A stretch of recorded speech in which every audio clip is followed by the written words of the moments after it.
Halo saudara, senang sekali saya Melody Musa kembali hadir menyapa Anda dengan sejumlah informasi teraktual, tajam, dan terpercaya. Selama 60 menit ke depan, saya akan menemani Anda dengan sejumlah berita yang sudah disiapkan tim redaksi Liputan 6 SCTV Jawa Timur. Di antaranya, 2 hari di pengungsian, korban banjir lahar dingin Semeru di Lumajang mulai mengeluh sakit. 4 pembunuh remaja yang mayatnya dibuang di tepi hutan Situbondo diringkus polisi. Masuk musim kemarau, sejumlah desa di Lamongan krisis air bersih.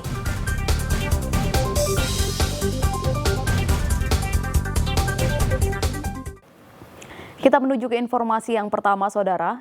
Jembatan Pencut di Desa Klopo Sawit Lumajang hingga hari Minggu masih putus. Warga berharap pemerintah membangun jembatan darurat serta mengatur arus air sungai agar akses antar desa bisa digunakan kembali. Jembatan Pencut di aliran Sungai Besuk Sat Desa Klopo Sawit, Kecamatan Candipuro ini kembali hancur setelah diterjang banjir lahar dari Gunung Semeru pada Jumat pekan kemarin. Hancurnya jembatan ini sudah kali ketiga terjadi. Pertama, jembatan hancur diterjang banjir lahar pada tahun 1981 dan 1984 silam, dan kembali terulang hancur pada banjir lahar tahun ini. Banjir lahar yang menerjang aliran sungai kali ini juga menghanyutkan 7 motor, merusak 3 tiang listrik, 2 rumah warga, serta puluhan hektar lahan pertanian. Warga meminta pemerintah segera membangun jembatan darurat karena merupakan penghubung antara Desa Tumpeng dan Desa Klopo Sawit, Kecamatan Candipuro, dan digunakan perlintasan dari dan ke kota Lumajang. Banjir yang sebesar ini pernah terjadi nggak di aliran sungai ini? Di sini tahun 81, lepas itu ada banjir lagi, tak tahu tahun berapa itu menghabiskan jembatan ini, tapi tak sebesar ini. Sebesar ini. Nah, yang sebesar ini kan jembatan putus, terus korban sawah itu banyak hektar lah. Nggak bisa diprediksi sekarang, masih ada pendataan. Kendaraan-kendaraan, Pak?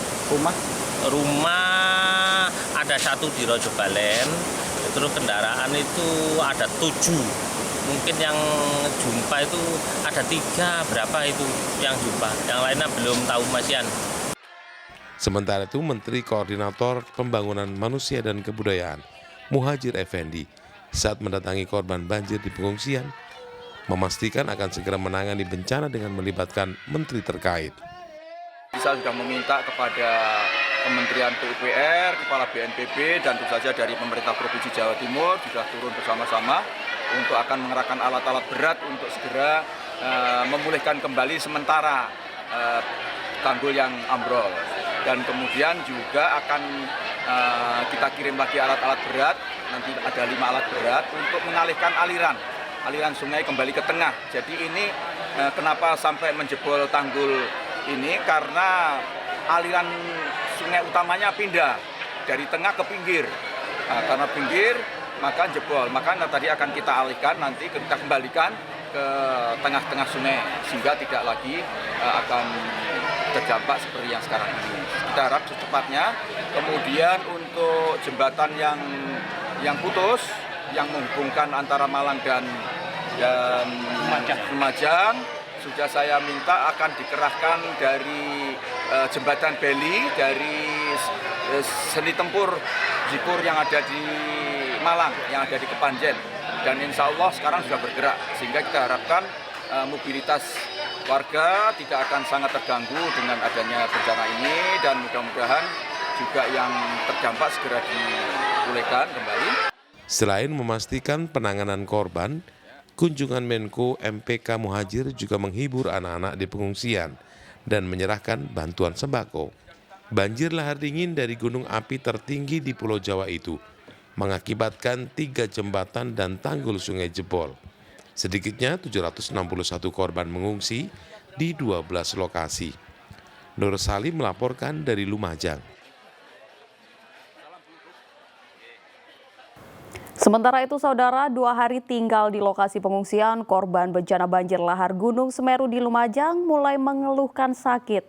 Dari pemeriksaan tim medis yang berjaga, umumnya yang menderita sakit adalah warga lanjut usia.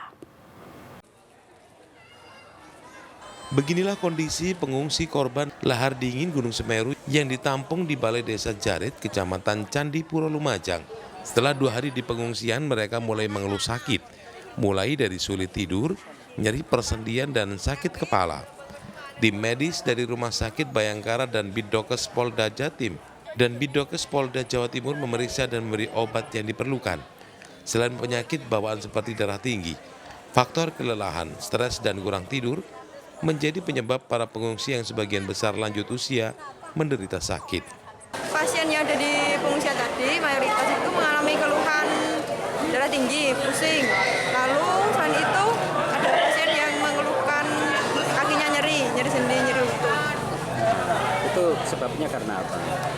Untuk yang hipertensi karena itu stres karena dari dampak banjir kemarin. Kemudian untuk yang nyeri linu-linu itu karena penyakit bawaan semenjak dulu seperti itu. Rata-rata kalau untuk orang-orang pengungsi ya himbauannya agar tetap sehat itu bagaimana?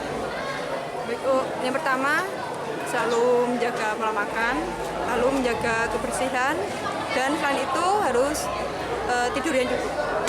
Sakit dulu. Kaki ya. Sakitnya apa ya? Ngilu. Ngilu ya. Itu waktu di pengungsian sudah ngilu apa memang sebelumnya sudah ngilu? Sebelum mengungsi. Sakit ya? Ya. Biasanya rutin berapa hari ke puskesmas? Enggak tahu. Oh ya. Ya. Oh, Kalau sakit ya periksa. Kalau dikit-dikit enggak. kalau sekarang tadi langsung diperiksa ya? Iya. Sabtu malam jumlah pengungsi di Desa Jarit ini membludak hingga 293 orang dari sebelumnya 133 orang. Naiknya pengungsi karena terbatasnya tempat penampungan, menyusul jebolnya tanggul Sungai Leprak di Desa Sumberwulu, Kecamatan Candipuro. Namun pada Minggu pagi, sebagian pengungsi dipindahkan ke pos lain terdekat. Hingga Minggu siang, jumlah pengungsi terdata 761 orang, tersebar di 12 titik di 6 kecamatan. Nur Salim melaporkan dari Lumajang. Saudara, Gubernur Jawa Timur Khofifah Indar Parawansa mengunjungi pengungsi korban bencana tanah longsor dan banjir lahar Semeru di Lumajang. Tak hanya menghibur para korban, Khofifah juga memberikan santunan kematian kepada ahli waris satu keluarga korban tanah longsor. Gubernur Jawa Timur Khofifah Indar Parawansa menyapa anak para penyintas di tenda bermain di posko pengungsian Desa Jarit, Kecamatan Candipuro, Lumajang, Minggu siang. Gubernur juga berdialog dengan para pengungsi bencana tanah longsor dan banjir lahar Semeru. Kedatangannya kali ini guna memastikan pelayanan kemanusiaan pada para pengungsi tetap baik, di antaranya persediaan logistik, makanan, tempat dan pakaian yang layak, serta kondisi dapur umum yang bertugas menyuplai makanan bagi para pengungsi dan relawan. Korban meninggal mendapat santunan kematian yang diserahkan kepada ahli waris korban, yakni ayah dari Galih Adi Perkasa dan Tri Hani, kakak kandung korban Chandra Agustina dan anaknya Galang Naindra. Keluarga yang dibantu. Dan kalau misalnya adik ini ada kabar duka, terus ya langsung ke sana aja sih, ngelayat ikut pemakaman kita aja. Itu memang satu keluarga Ibu ya? Tadi dapat bantuan apa aja Bu dari Gubernur? Ini bantuan dana sih dari Bu Khofifah. Ada yang ingin disampaikan mungkin ke? Terima kasih buat Bu Khofifah. Insya Allah bantuan ini kita pergunakan sebaik mungkin. Sementara itu, pembangunan kembali infrastruktur yang rusak akibat banjir lahar Gunung Semeru akan dilakukan secepatnya oleh Kementerian Pekerjaan Umum dan Perumahan Rakyat serta pemerintah Provinsi Jawa Timur. Gubernur Jawa Timur memberikan tenggat waktu pembangunan jembatan akan diselesaikan dalam waktu kurang dari 4 bulan. Pembangunan jembatan kali Glidik di Kecamatan Pronojiwo akan dilakukan oleh Kementerian PUPR dengan membangun jembatan darurat terlebih dahulu berupa jembatan Bailey. Sementara jembatan gantung kali Regoyo dan jembatan Pencut di Kecamatan Candipuro akan dibangun oleh pemerintah Provinsi Jawa Timur. Pemerintah Kabupaten Lumajang masih fokus menangani para pengungsi dan pembangunan infrastruktur yang skalanya lebih kecil. Untuk Kali Regoyo, jembatan gantung ini insya Allah yang cover adalah Pemprov. Juga jembatan Kelapa Sawit itu juga di cover oleh Pemprov. Nah, selebihnya dari BNPB akan dikerjakan oleh Pemkab. Ada beberapa titik termasuk di dalamnya adalah jembatan-jembatan skala kecil itu akan dikerjakan oleh Pemprov. Jadi pada dasarnya sinkronisasi pengerjaan dan tanggung jawab termasuk penyiapan anggaran sudah dilakukan tadi malam dari Pemprov. Ada Pak Sekda sebagai kepala BPBD. Akibat bencana tanah longsor dan banjir lahar dari Gunung Semeru, 3 jembatan umum dan 2 jembatan limpas rusak dan tak bisa digunakan. Sementara jumlah pengungsi hingga kini sebanyak 761 jiwa tersebar di 12 titik, sedang korban meninggal dunia mencapai 3 orang.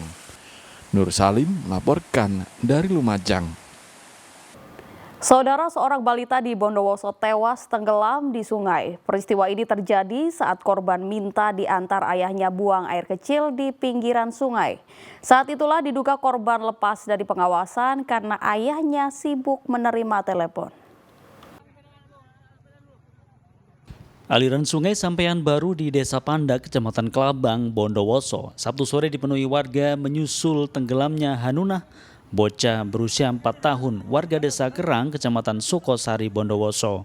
Kedalaman sungai yang mencapai 1 meter lebih dan warna air yang keruh menjadi kendala tim SAR menyisir aliran sungai. Pencarian baru membuahkan hasil 2 jam kemudian. Jasad ditemukan di radius 2 km dari lokasi tenggelam. Korban langsung dilarikan ke puskesmas. Peristiwa ini terjadi saat korban dibonceng motor ayahnya Rozikin dalam perjalanan menuju situ Bondo. Saat itu Hanunah ingin buang air kecil dan diantar ayahnya turun di pinggiran sungai. Dalam waktu bersamaan Rozikin mendapat telepon. Saat itulah diduga lepas pengawasan ayahnya, korban diduga terpeleset dan tenggelam di sungai. Keluarga menolak korban diautopsi sehingga jenazah langsung diserahkan oleh polisi untuk dimakamkan. Tommy Iskandar melaporkan dari Bondowoso. 4 pembunuh remaja yang mayatnya dibuang di tepi hutan Situbondo diringkus polisi. Selengkapnya usai jeda pariwara berikut ini.